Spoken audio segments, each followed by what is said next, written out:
guys, and welcome to the Tap and Go podcast, where we talk all things rugby with players, coaches and pundits from across the world. Today we are very lucky to have Ugo Monye. Not only has he played for England and the Lions, and until most recently was HARLEQUINS' top try scorer, but he's also a world-class pundit these days. How are you doing, Ugo? Yeah, I'm not too bad. Thanks a lot for having me on. Good to see you guys. So I guess the return of rugby is a hot topic these days, with New Zealand coming back this weekend, Australia on the 3rd of July, and soon after the Premiership. How do you think it's going to all unfold? I think we'd have all liked to see rugby come back in this country a little bit sooner, of course, but it goes without saying that health and safety is paramount, and no one wanted sport to come back and then put a burden on the NHS, on our health workers and key workers. But in a slightly perverse way, it's almost been good to sit back and learn lessons from other sports. I watched the first games come back for the Bundesliga, and it felt weird. You know, I think everyone's understanding that times are different and sport will look different, but understanding that the first Bundesliga match quite clearly had no crowds, but also had no crowd effects as well. And they've learned those lessons in the last few weeks to inject crowd noise. We've seen that happen in the NRL, and I think it just adds a huge amount to people's viewing pleasure. So it's I feel like we're in a privileged position. So hopefully when rugby's back up and running, we're able to be able to put out the very best product that we can. So in a recent article you wrote, you said that rugby union should see this enforced break as a chance to completely hit the reset button. I was wondering whether you could elaborate a little bit more, like what you're now expecting, what you meant by that. I think it's quite easy and understandable when you look at the nature of a game, which is so draining, so physical, so many matches, and the cyclical nature of not ever really having a chance to fully assess and make major changes if necessary. We forever see minor amendments, whether it's to the law, the law book or whatever it might be, but for me, I just see it as a real opportunity just to focus on where this game is at. It's been professional now for 25 years. What have we done well, and what can we do better?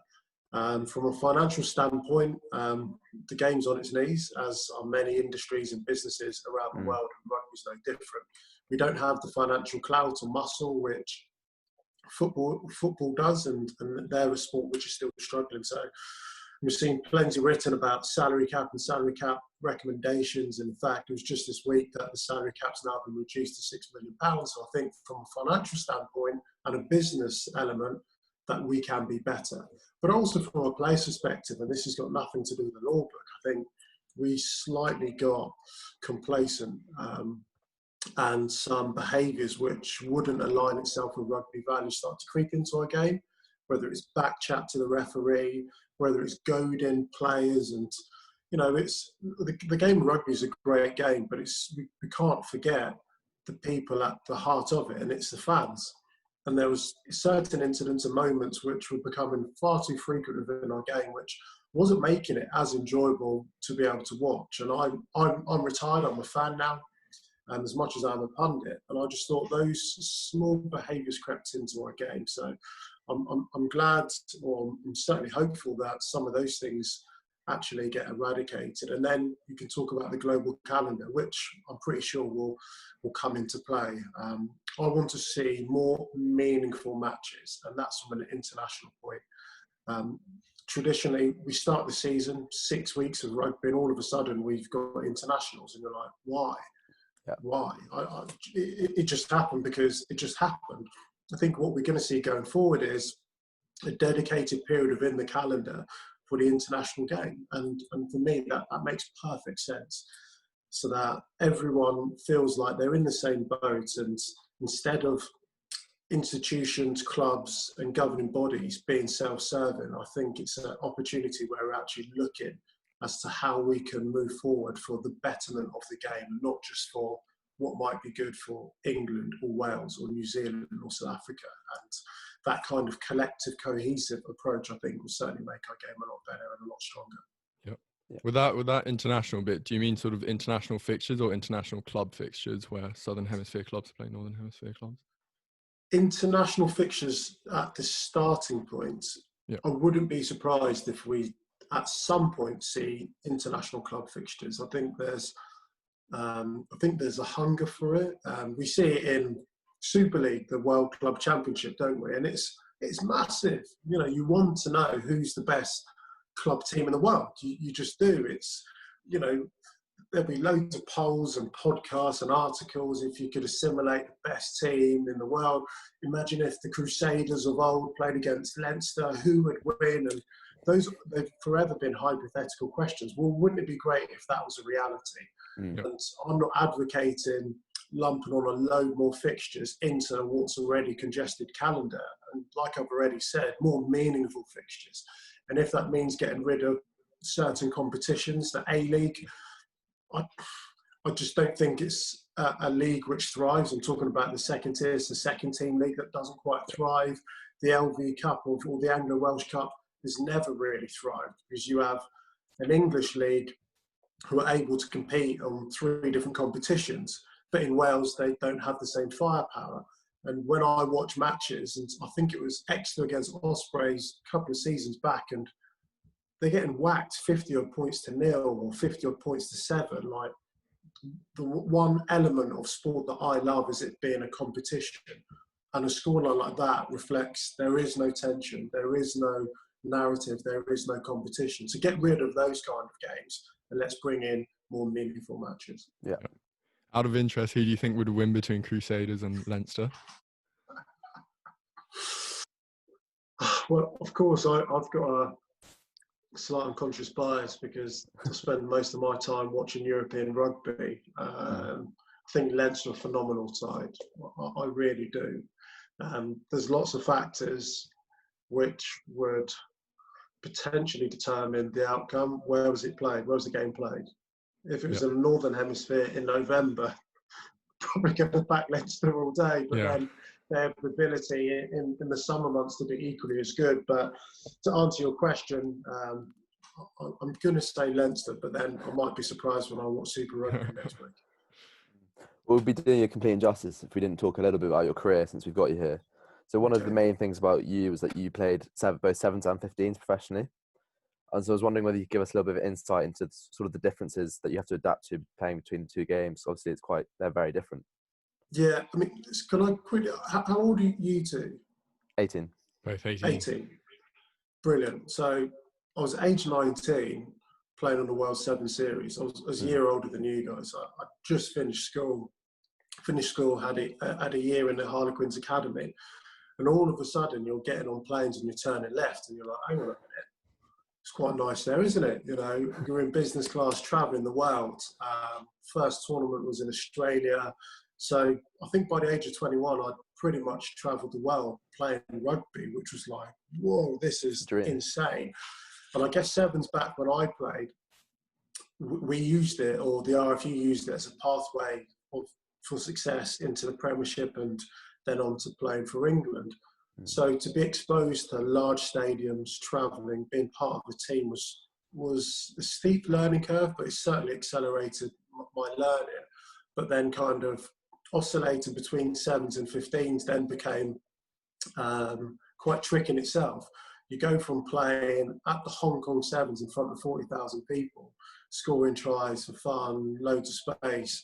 Then you're back into the Premiership where it's like hammering it down with rain and thinking you can score a try from 80 metres when actually it's probably best you just kick it. You know? So they are, of course, they're transferable skills, but they are entirely different games.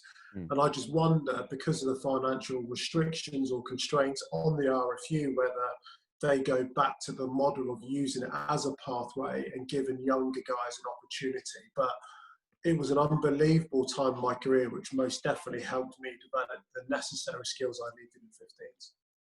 Yeah. Do you have a favourite tournament by chance on the circuit? Hong Kong is just, you know, I watched the Hong Kong 7s like when I was at school. Guys like Serevi, Eric Rush back in the day, another All Black legends. So to watch it on TV and then be on the same pitch as them was a unique experience in itself, let alone like 40,000 screaming, wildly drunk fans. It was everything I thought it might be, and absolutely more. It's an iconic arena. It's an iconic tournament. So to go there, and I was lucky enough to win that tournament a couple of times, and we actually had a World Cup in Hong Kong. So that was just remarkable. I think now I'm retired, the only thing I want to do is just go back as a fan and just be in the South Stand for 3 days and just sit back and just enjoy everything which happens on the pitch. But Yeah. Hong Kong Sevens is one of those places where it's just as much entertaining on the pitch as it is in the stands. It's a proper festival of rugby. Yep. Obviously, in 2011, you won the Premiership with Harlequins, and right until recently, you were their leading try scorer when you retired. I think you scored 2 in your final game, which just take you over the top. So what was it like being part of such a successful dressing room? And are there any stories that we'd like to hear? There's plenty of stories, but plenty you probably can publish. I was really lucky to be part of what I felt was an incredible squad, but I think people look at some of the success we had and just focus on that. But the thing for me which made the successes so sweet were some of the trials and tribulations we had as a collective. Because I look at that winning side in 2012 and we all grew up together. You know, imagine you guys now leaving school, finishing your A-levels, being part of a team and then growing up and then winning stuff. That feeling of being in the changing room, looking around and knowing you've all put in the hard yards. We were the same team that got relegated in 2005. We're the same team that had to go through Bloodgate in 2009. And so it wasn't always an easy path, but I don't think you ever want anything too easy in life. You don't want anything given to you. You certainly want to feel as if you've earned it and worked for it. And we certainly felt as if we did that. But that day was one of the most special days of my career. And people ask me the favourite moment of the day, and it wasn't actually lifting the trophy. That was, of course, emotional and relief as well as it was excitement. But as I've kind of already said, going into the change room, just shutting the door. I'm in the media now, and we want to stick cameras and microphones everywhere under people's chin as you're running off and your heart rate's at 200. Tell us how you feel, compose yourself. So to be able to shut the door, block everyone out, and just be there, present with everyone that's contributed to that success, was just the best feeling in the world. I mean, the night out was incredible. My 2 best mates, Danny Kerr and Jordan Turner Hall, were probably in the minority of single lads within the squad. And we had an after party at Kensington Roof Gardens. We rocked up and it was nice, and everyone was, you know, so high on life, but everyone was there with their girlfriend. So we were happy to consume as much drink as we could, quite possibly physically able to get down us. But then we knew it was our time to venture into the West End as the 3 amigos and explore and indulge in the delights which the bright lights of London can give you. So we had just the most unbelievable night together. Didn't get in till late. I'm not advocating this, but it's what we did. Didn't get in till late. Woke up, had a bacon sandwich, and then it was a case of bang, fancy dress. We met up a few hours later, and then continued our partying. Had to sober up. Then went on England tour to South Africa, and at the end of that, we then all flew to Las Vegas to celebrate again. So we did do it properly, and I think you absolutely have to. I'm 5 years retired now, and I don't miss rugby. I don't miss waking up on a Sunday feeling like I've been in a car crash. But I miss the moments that you have celebrated with your friends. That's the one thing that will forever remain with you. I don't know, it's cliche, medals and trophies will tarnish, but the memories will forever be so present. And when people ask me about rugby, I don't often talk about, oh, this was a great moment, that medal, that trophy, whatever. But it's this silliness. You guys know what it's like. You know, when you get together and you're just giddy and you are just being pals. That's the best bit of playing rugby. Mm. Mm. Sorry to bring you down from this high, but you mentioned Bloodgate there. And as a, like, but obviously that would have had a massive impact on the squad and the club as a whole. Just as a squad, how did you go about dealing with that and then rebuilding? It was really tough. I was actually in South Africa. I was on the Lions tour in South Africa, and I didn't really get how big the story was because, of course, you're just focused on what you're doing, and the majority of the reports on rugby was focused on that. It wasn't until you came back home, and like anything in the press, the minute there's not a lot to talk about in sport, the sporting season's effectively finished. You've got to find out stuff to talk about. So this became a huge story. I remember speaking to someone at Sky Sports, and they said if the England football team won the World Cup, we would run the story above that. That's how big it is. And, you know, it's still one of the biggest scandals in rugby. How did it affect us? I don't think we realised how deeply it affected us for probably about a year. You know, there was certain frustrations that I felt, I know we all felt, whereby you finish training, you're walking down the street in Harlequins kit, and people who don't really know about rugby now know about rugby, but for all the wrong reasons, and that was tough.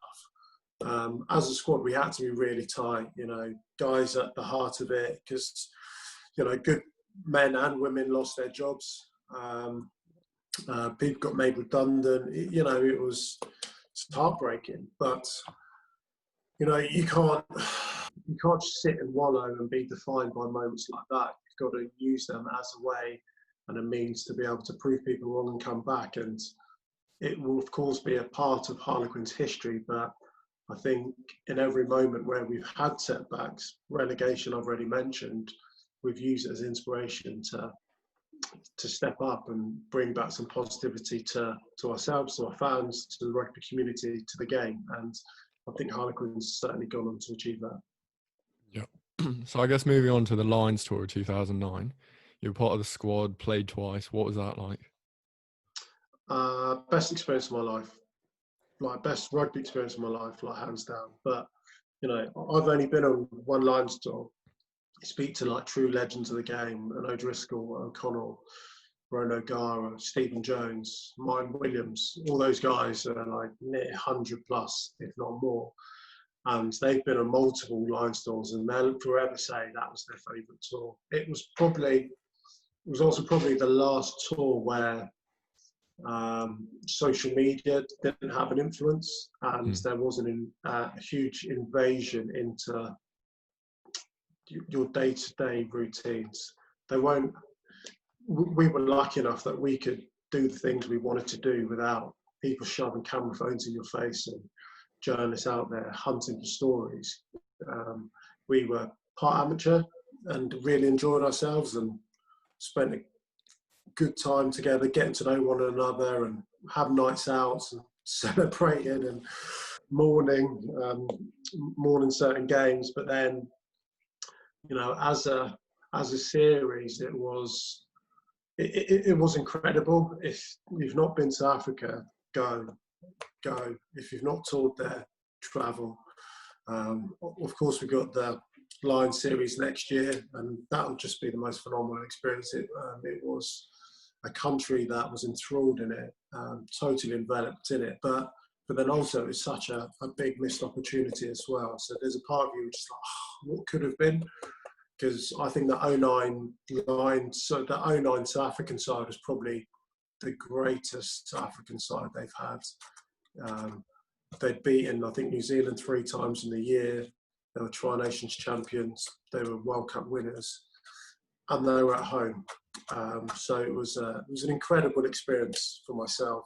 Not all the moments were great moments, but yeah, one that I'll never forget. Mm. You talk about the negative to the press there, and obviously that in this year's Six Nations, the Ellis Genge's interview, that really shone through. Whereas if he'd done that 10 years ago, I think he swear once on camera and had a beer in his hand. He received so much hate for that. Yeah, I found it remarkable because as a game, I think we're really inclusive. But then I think that moment once again challenged it. Are we? Because what did Genji do that was so outrageous? I'm not sure. Was it his accent, the way he spoke, the beer in his hand? Like, what part of it was so incredibly offensive? Like, Ellis is proud of who he is and where he comes from and what he stands for. And I think we need more characters like that. There's no need to sanitise our game. Yeah. You know, there would be. The fact is, the Premiership and European rugby, we get hundreds of thousands of people watching it. But the Six Nations, there's millions. So we have a great captive audience, people from all walks of life that have been in the pubs, watching it, drinking beers alongside him, thinking, he looks and sounds just like me. And he's an inspiration to many. So, you know, it was a bizarre one. But then I think the sport has evolved. Perception is changing, but still there's a lot of people that either watch a sport or part of the game that still fairly narrow-minded. Because I love Ellis, and if I'd much prefer to sit down and interview Ellis, who tells me exactly what he thinks, than interview someone who's pretty dull and doesn't say anything at all. So I don't know, I guess horses for courses. Yeah, I mean, he just won the game for England and then just go to receiving hate 2 days later. It just seems so ridiculous. You know, you get a load of stick whenever you play against Scotland. In the build-up to it, it's a war of words. It was a minging day, hammered it down of rain. You come off the bench, score a try, and you beat Scotland in Scotland, especially after what's happened the last 2 years. 38 all at Twickenham. The year before that, where we had our pants pulled down in Murrayfield. Guys got every reason to be thrilled. I don't care how you express yourself, just be happy for them. Yeah. So I guess talking, I guess also in the Six Nations, there was the incident with Joe Marler on Alan Wynne-Jones. I guess what's your thought on this?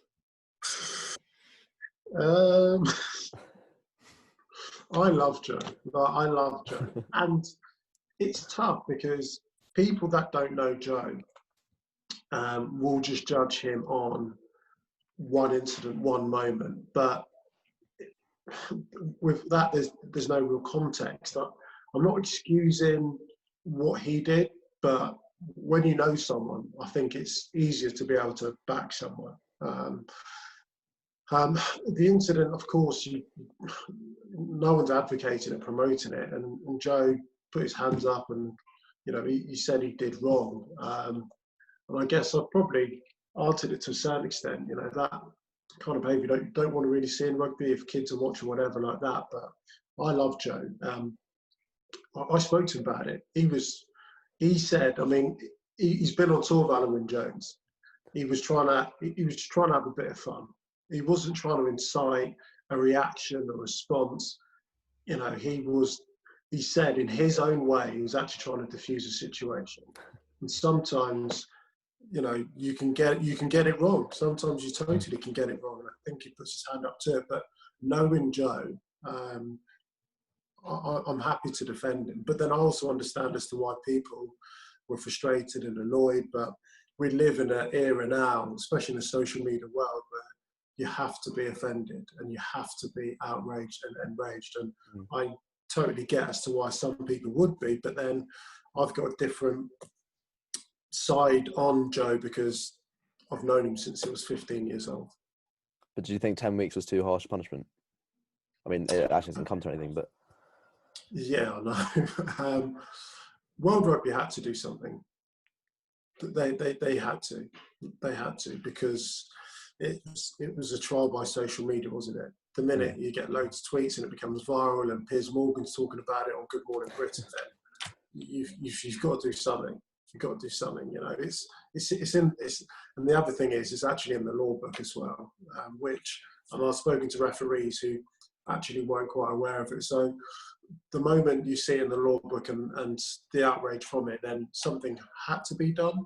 I'm glad from his perspective that he's been able to have time to reflect, and those 10 weeks have obviously gone and passed, and he's just recently signed a contract extension with Harlequins. So it's good to see that he's still part of our game.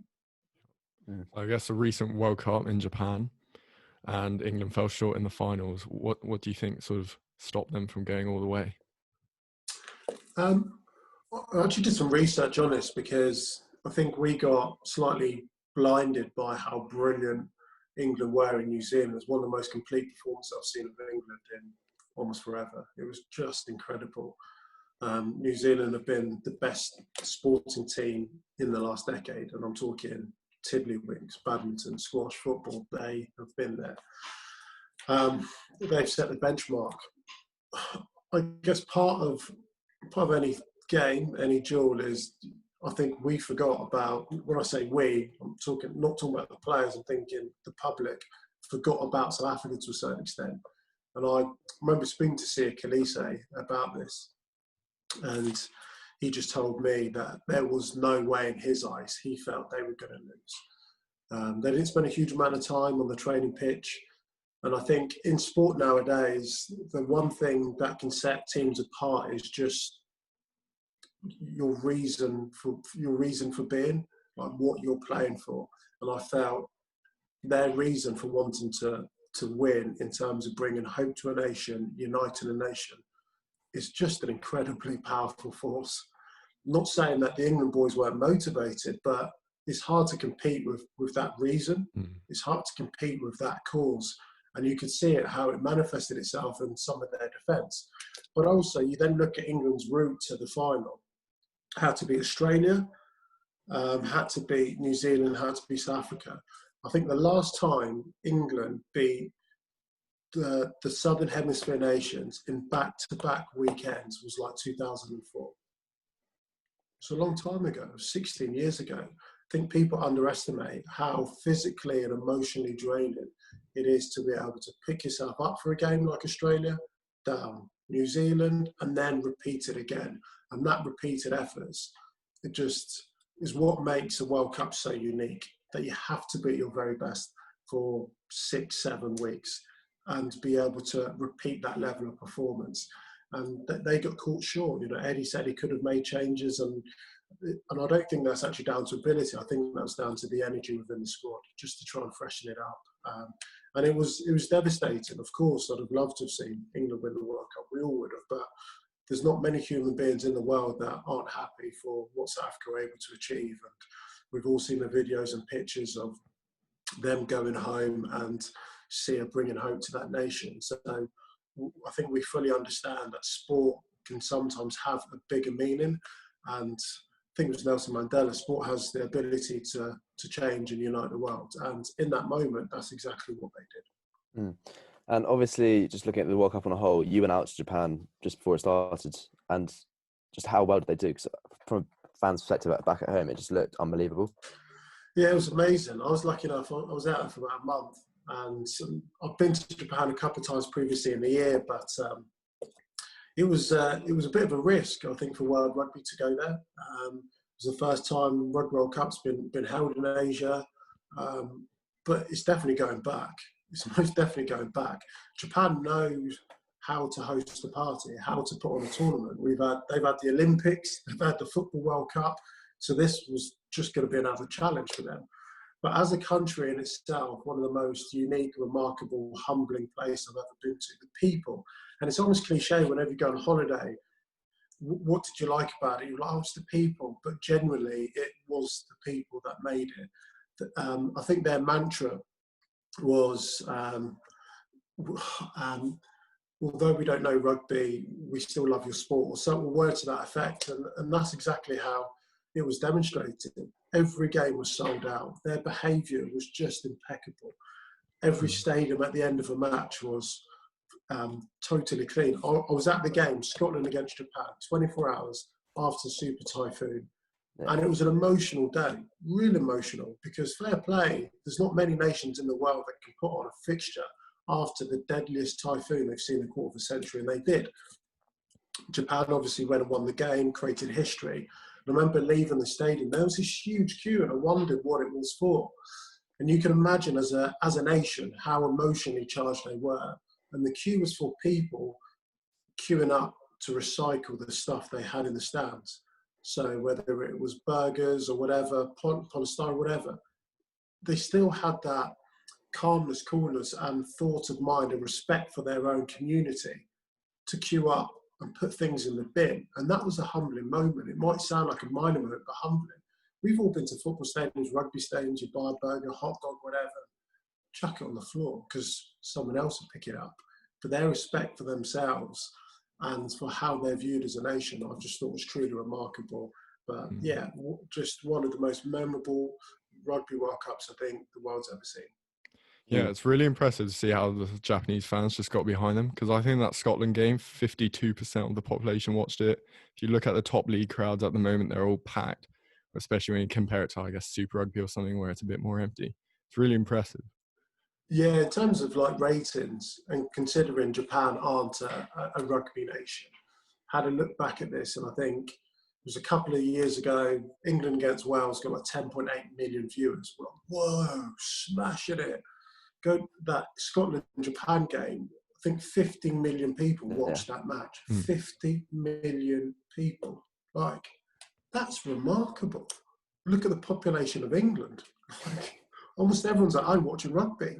So there's something really powerful there, something which needs to be tapped into. And I think Japan are an incredible example of what decent governance, decent amount of consistent funding and coaching can do for a country like that. And there are other tier 2 nations that could do with that level of support if governed and consistently funded, because we go back to, you can watch previous World Cups, they get hammered by 100 points. Within a decade, a few World Cup cycles, they're in a quarterfinals of World Cup. So if we're to expand and spread the rugby world, spread across the rugby world, then I think we've only got to look at Japan as an example to see how far we can really grow. Yeah. So I guess Ben Youngs is coming towards the end of his career. Who do you think should be his natural replacement at 9 for England? Oh, gosh, good question. I think there's a lot of candidates. Someone like Alex Mitchell, of course, is like highly thought of, and I think he's at the right club. Chris Boyd's an exceptional coach, and I think they play a style of rugby that will help the way in which Alex Mitchell plays. Someone like Jack Maunder got an opportunity in Argentina in 2017, kind of slipped off the radar. I think he has another great opportunity. So I think there are a few candidates out there. They're the two most obvious ones to me.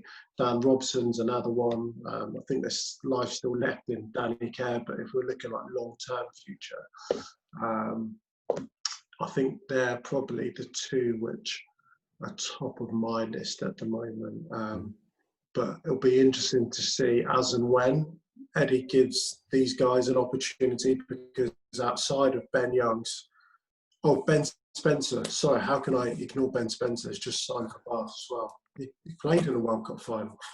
But it'll be interesting to see as and when Eddie starts giving them opportunities. We're not that far away from the next World Cup in France. And we know experience is really key.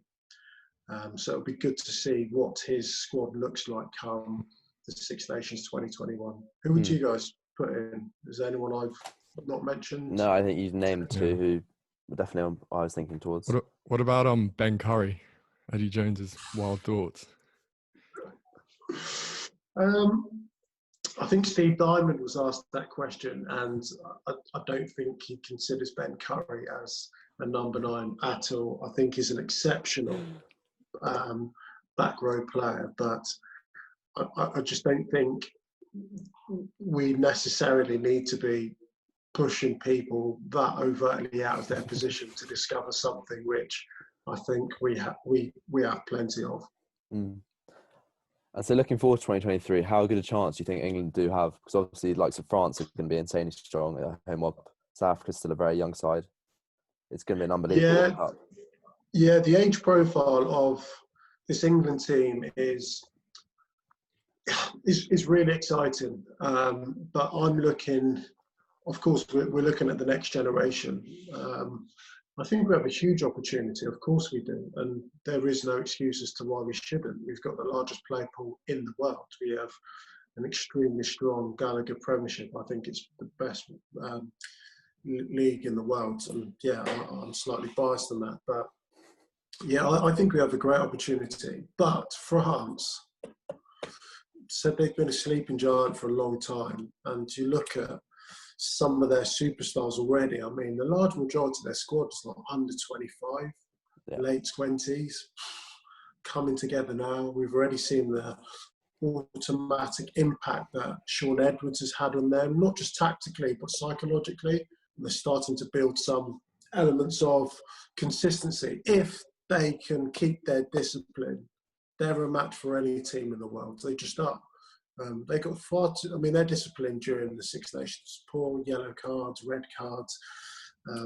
But in terms of talent, it's undeniable the opportunity they have. And, you know, they love their rugby, and home advantage has to tell. It didn't for us in 2015, unfortunately. But I think it could be quite a big factor. I really do. But yeah, for England, I think we always pose a threat, always have a good opportunity. So I'm very much encouraged by what I saw in the World Cup and what I've seen just recently in the Six Nations. Yeah. I guess moving on to Lions tour next year, South Africa. Who do you have in your starting 15? It's an impossible question, but I've given it a good crack. Some of this is based purely on what I think.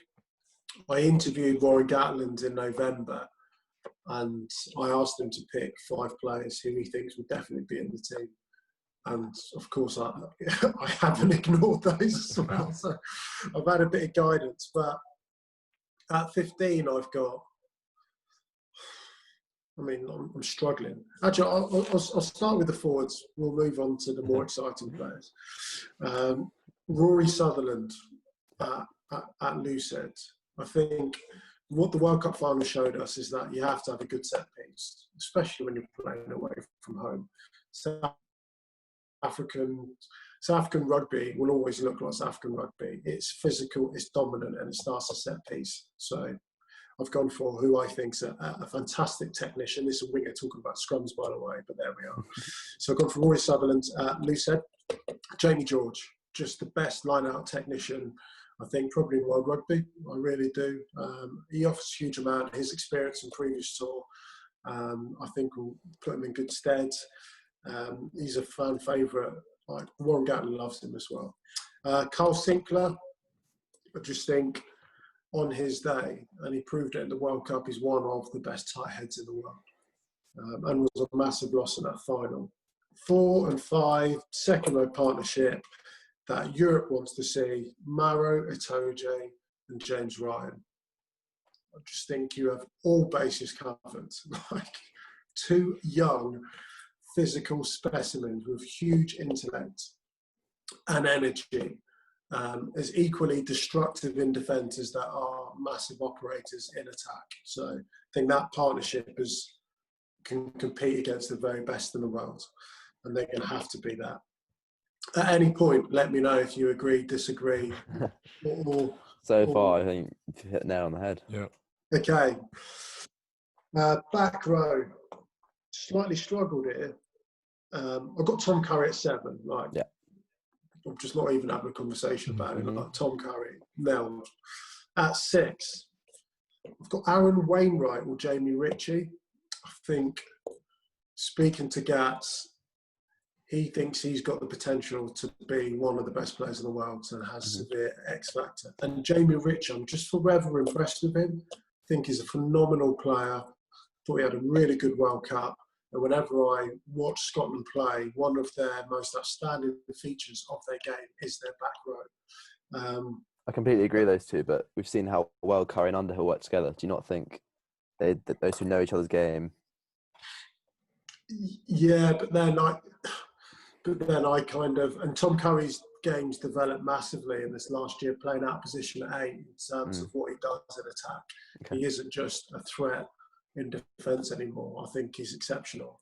So it's just trying to find a balance, and I think with Wainwright and Ritchie, and looking at South African opposition, having someone like Peter Steph du Toit in the back row, you've effectively got another lock, and that aerial battle at set piece is going to be huge. Yeah. And Wainwright is that option. So as much as I think it's important to select a team which you think is very best, you've got to have just one eye in the opposition of what they do. But I definitely take your point about Underhill. If he wasn't to be on the tour, it'd be tough.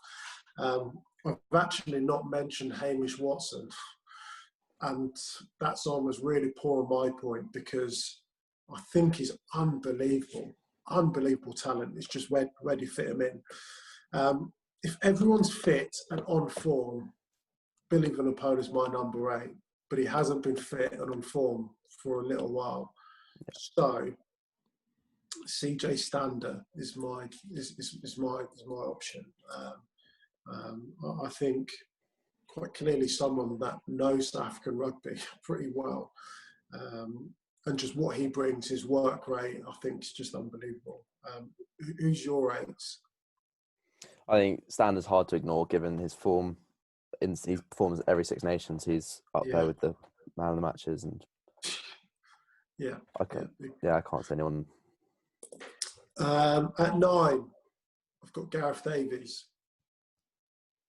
How does that sit with you? Conor Murray? He's got 70 caps for his country. Like, he's a brilliant player.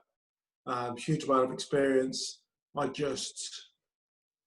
love the energy Gareth Davies brings. I love his unpredictability. I look at South Africa's number 9, Faf de Klerk, and he's an utter nuisance, an utter nuisance. And that aspect of playing 9 is something which is so undervalued. Gareth Davies has now been this hovering or roaming king in defence, where he reads the game really well, picks off these intercepts, and that I think you need a combative number 9 to go up against someone like Faf. And that's not saying Conor Murray can't do that, because his track record is you can put that up against anyone's in the world and he'll stand the test of that.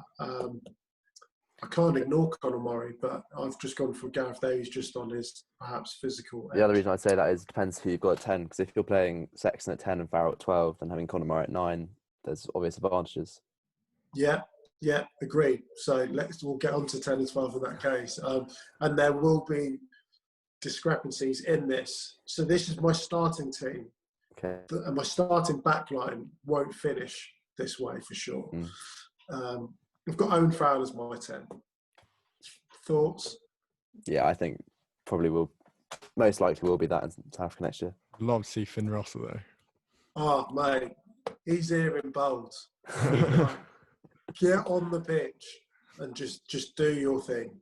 He's superb. But then, depending what style of rugby you want to play, Dan Biggar just can never be ignored. His performance away at England in the last Six Nations, where I wasn't even sure. I don't think his teammates were sure whether he was going to play. I just thought it was remarkable. He was playing on half a leg, scored a try. Wales in a game which everyone predicted they would lose, and they did lose, but by 3 points, no one saw that margin. Dan Biggar's a test match warrior that just can't ever be ignored. But I'm a huge fan of Finn Russell. I love the dude. I think he's class. Got Manu Tuilagi at 12. Thoughts on that? That's what I'd Who's got at 13? Who's he pairing with? Gary Ringrose. Yeah, I can see that being it's very powerful 12, 13. Yeah. But I guess if you look at the South African back line, you can see them definitely poking holes. Yeah, potentially. Who have you got in the centres? Depends, because I would love, as Matt said, I'd love to have Finn Russell at 10, Farrell at 12. And then if you could either put Tuilagi or Bundyaki at 13. Yeah, that's true. I mean,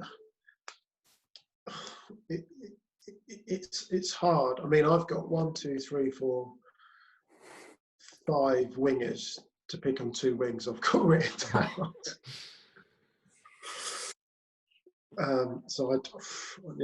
It's tough. But yeah, I just like the combination of Manu and Gary Ringrose. I think Gary Ringrose is actually an underrated defender. I think he reads the game really well. Jonathan Joseph, I think, is probably the best defensive 13 in Britain and Ireland. He's so undervalued. His work rate and Spatial awareness, I think, is phenomenal. He will never be someone who's topping the charts for his tackles, because he puts himself in positions whereby him just being in spaces actually then dictates to the attack as to where they should go.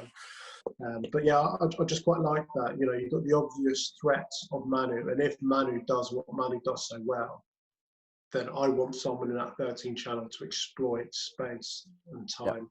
And Gary Ringrose does that pretty well. But anyway, my wings.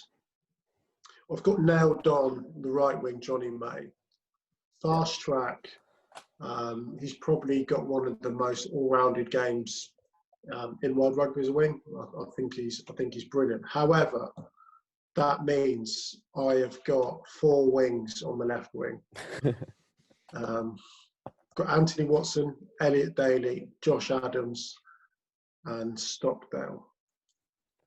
I think Josh Adams will be getting a nod from me, because I think Watson would be on the bench for me, because he can cover fullback as well.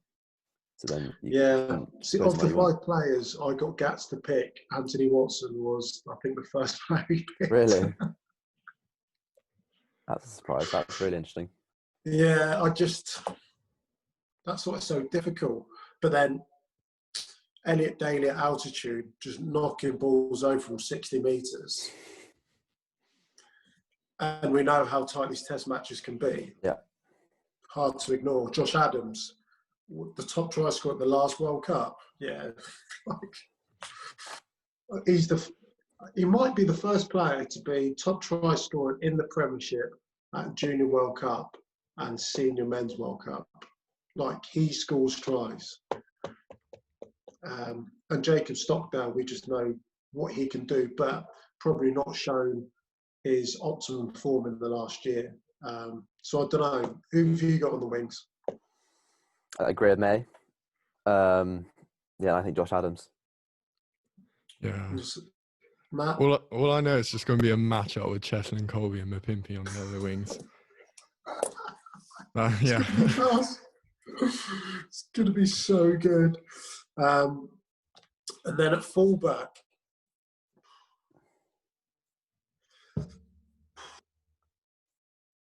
I'd happily start Watson at fullback and have Adams and May on the wings. But obviously, Stuart Hogg's going to be. It's hard to leave him out.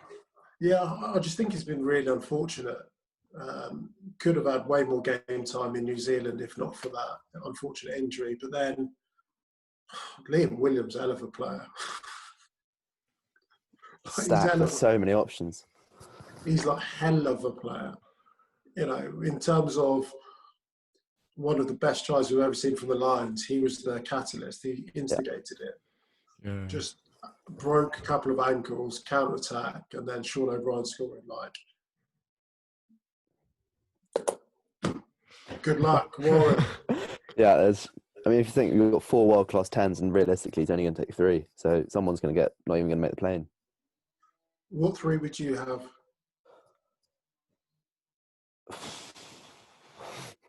Farrell and Russell, definitely.